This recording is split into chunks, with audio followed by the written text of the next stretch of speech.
This is ketchup. I know it's not the red kind that you're used to, but it is ketchup. Hear me out. This is just more of a savory, I'm gonna say more flavorful version of ketchup that time has simply just forgotten or people just don't really know about. Let me show you what it is. First, let's talk about some mushrooms. This is mushroom ketchup. It originated in Great Britain around 1770 and became popular because of its incredibly savory taste. The first version included fish, which most people believe is based on the original ketchup, which was made using fermented anchovies and dates back to the 17th century in China. But back to this ketchup, because you are going to love it. In my opinion, as a ketchup lover, I wish this was sold in stores just like your regular Heinz, because this is better. So let me show you how to make it. First, we're going to start with whatever kind of mushrooms you like. So personally, I'm just going to make it with some easy grocery store brown mushrooms and some oyster mushrooms. Most of you will be able to find these at your local grocery store. I have about 1.5 pounds of mushrooms here, and I'm going to start by giving these just a quick wash. I'm just going to dunk them into a bowl of cold water. I like actually rinsing them in bowls like this because then I can just take this water and I can water my plants with it. Now, once they're washed, I'm just going to trim them up really quick. Just trim off any hard bits or anything where there was like planting material. Now, once I have everything trimmed up, I'm going to toss them into a food processor. Now, I know I put that one chopping plate on the top incorrectly, but no matter what, it got the job done. And I'm just going to process these down for a minute until they're completely chopped up. Now, I'm going to toss these right into my Dutch oven, just so that way there's no transferring back and forth. We're going to toss them in, and I'm going to cover them with about 1.5 tablespoons of kosher salt. I'm just going to mix them up just real quick and then throw the lid on, and we're going to let them sit overnight. Which is plenty of time for me to tell you about today's sponsor. Hungry Root is a tech-enabled grocery service delivered right to your front door. It's personalized to your lifestyle and taste, and I love it. Let me explain. If you're like Monica and I, figuring out what's for lunch and dinner and trying to meal plan and go to the grocery store and get all of that stuff is kind of like a major pain point for us. With Hungry Root, you start by taking a short, fun quiz. It's pretty much how you like to eat, any dietary needs and your goals. So if you want to try something new like eating more plants, or saving money or time, or just to recommit to healthy habits in the new year, Hungry Root has you covered. Then you sign up and they send you personalized weekly deliveries filled with healthy groceries, along with 10-minute recipes that make meal planning a heck of a lot easier. Now, you can always edit your deliveries and choose exactly what you would like to receive, or let Hungry Root choose for you. For me, this is a game changer. When your delivery arrives at your doorstep, you can mix and match the groceries with what's in your fridge, or you can just use the recipes that they put together for you. And again, I love this. The groceries are fresh, I can use the recipes or make what I want with them, and I love having the variety. Our dinners and lunches have already gotten better, and we just started. So gang, the first 100 people to use my code Saucestache will get 40% off your first grocery delivery with Hungry Root. Use the link in the show notes or go to hungryroot.com and use code Saucestache to get 40% off. Hungry Root, thanks for sponsoring today's video and for providing me with these amazing groceries. So now we're back. It's the next day. The mushrooms look really, they're wild. A lot of moisture has been released. They've darkened up quite a bit. So now we're going to finish up this sauce. There's not a whole lot going on here. Now I'm going to chop 2 shallots or 1 ginormous shallot like this one, and I'm going to chop them up pretty fine, toss them in a little bit of olive oil and cook them for about 10 minutes. We're just going to kind of brown them up and soften them a little bit. And then toss them in with the mushrooms along with 6 cloves of garlic, 1/4 teaspoon of allspice, 1/4 teaspoon ground cloves, 1.5 teaspoons black pepper, 1.5 teaspoon dried thyme, 1/2 teaspoon ground ginger, 1 teaspoon soy sauce, 1 tablespoon brown sugar. Now there's a lot of different variations of seasonings to different recipes that I've read, so you can kind of just go a little crazy, enjoy different seasonings that you like. This is what I wanted to do based off of everything that I read about. Now for our liquid, I'm going to be using 1.5 cups of white vinegar and 3 cups water. We're going to pour that in, give it a quick mix, and then we're going to bring that to a boil. Once it comes up to a boil, I'm going to lower it, cover it, and allow it to cook for 20 minutes. And the mushrooms are done. Nothing's really changed. It looks exactly the same. It's just like a hotter sauce. At this point, I can kind of give it a taste and see if it needs to be any sweeter or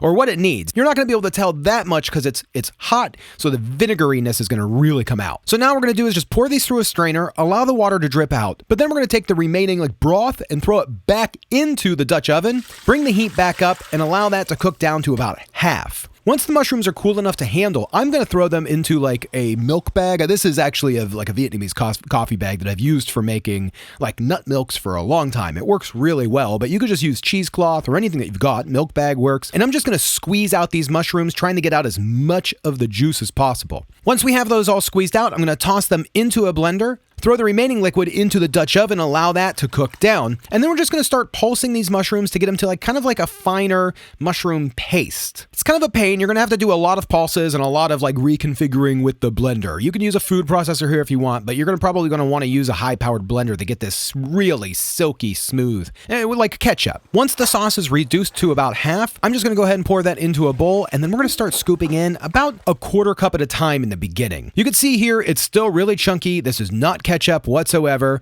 It's thick. It is just a mushroom paste. I'm going to continue adding until I get to almost the consistency of ketchup. Now, the way I'm going to judge this is just the spoon test. You can see if I hold this up here, turn it on its side, nothing happens. I actually counted to about 25 seconds before it dropped. When I used ketchup, I turned the spoon and it immediately plopped onto the table. That's the consistency that I want. So continue blending, adding the liquid until you get close to that consistency. Once you get pretty close, I'm actually going to add about a quarter teaspoon of xanthan gum. Now, this isn't necessary. You don't have to use it, but it is going to help you get a little creamier consistency because you can add just a touch more liquid, which will help it blend a lot thinner while also getting that really nice drop, that nice thick ketchup-like consistency. Now, once we have this fully blended, you can see how perfect this is. I'm actually going to pour the other liquid into a container, the remaining liquid, because you can use that as like a mushroom seasoning, almost like soy sauce, and it's going to be really good. You can use that for a week or two. The mushroom ketchup, I don't have a better way of doing this. I wish I did. I'm going to pour it into a plastic bag, make a complete mess, cut the tip off, and then I'm just going to squeeze it into the condiment squeeze jar. Now all we need to do is throw that in the fridge, let it sit until it cools down,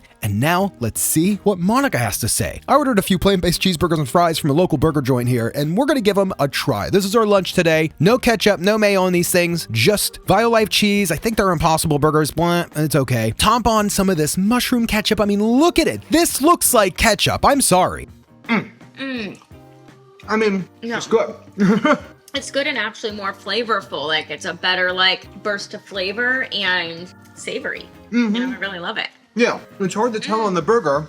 I mean, it's definitely there. Oh yeah, it tastes like ketchup. Like it's not like super easy to tell, but I tell a burst of. I think it's like a more savory ketchup, a more burst of flavor. So get some fries. I really do think it's Oh, I love it. I love it chilled like that. it's better than ketchup. Yeah, You want some ketchup just to like see? sure. A lot of the same flavors are present. I do think maybe I could have gone a hair thinner. I probably could have added a little bit more liquid, and I think that's gonna be sweeter. Yeah, this is definitely sweeter. Yeah. But this just has a burst of flavor that's really good. And I don't think it mattered, even if you went a little thinner, I don't think it mattered. Like, It's just richer ketchup. yeah. I mean, it is richer, it's more savory, and it doesn't really, like, when you eat it and just close your eyes, like, I think ketchup, I don't think mushrooms, to be honest. And Yeah. it's just much more savory. Yeah. Is what it is. It's dramatically different. It's like dramatically different while also being similar. You can actually taste the mushroom where to a point, but where the tomato ketchup, you're not really tasting like tomatoes. I almost feel like I taste a lot of like process in this, is what I mean. Yeah, let this me just just see. feel like there's a lot of ingredients in there that I taste. Like a lot of, now that I'm tasting it, it's almost like it doesn't even taste like a tomato. Yeah. Like ketchup is a different flavor than tomato. It's so wild tasting this and then this because of Yeah. like this really pops. Even though they have similar like Yeah. flavor profiles. I mean, I'm excited to have this in the fridge. Now, the one thing I did want to do, this is just some of the juice.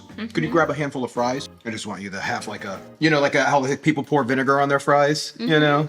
Oh, I like those. And it's not super intense vinegar. No, I a know. little sweet, same flavor, Yeah, just that's really good. kind of punchy. So it is cool because when you make it, you're actually getting 2 condiments, out of 1. I don't really have anything else to say other than like, I don't understand mushroom ketchup just didn't go as big as tomato ketchup. Maybe it just needed the marketing. Yeah, like I feel like they should be side by side. That's it. Happy lunch, baby. Yay. Yeah, Awesome. That is really good. right?